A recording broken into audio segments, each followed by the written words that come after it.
Good morning to all. My name is Shobhit Layal. I read in ninth class in Holy Angel School. Today I am going to show you an experiment in which the water level will rise when the candle flame will stop glowing. So let us begin with our activity. First of all, as you can see, I have taken a plate.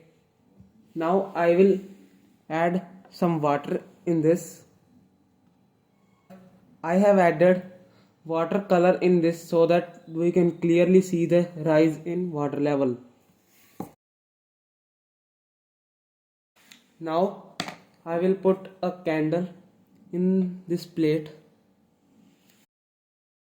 Now let us light up this candle.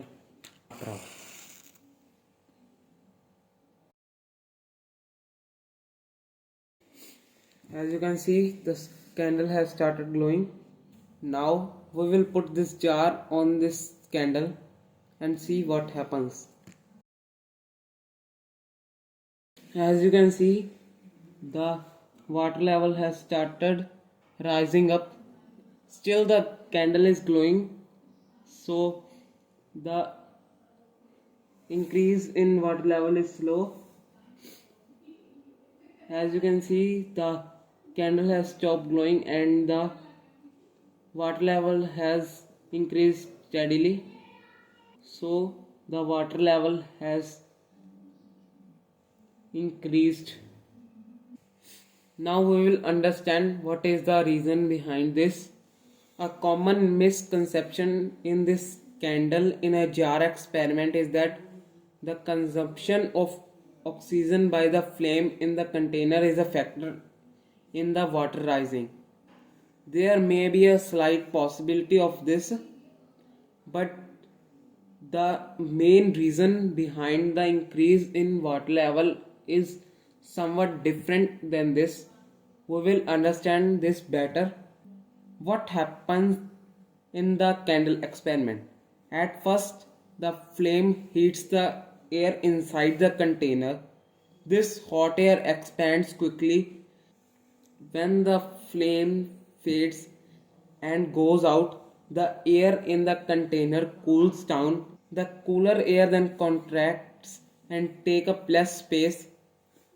That contraction creates a weak vacuum inside this container.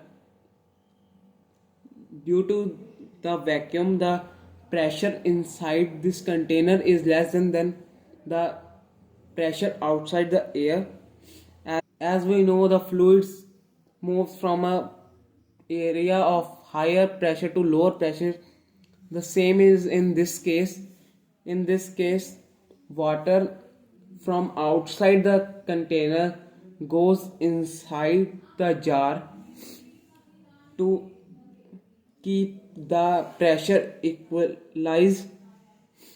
The equalization of pressure leads to the increase in water level. The water stop rising when that pressure equalize is reached. Thank you for being till the end.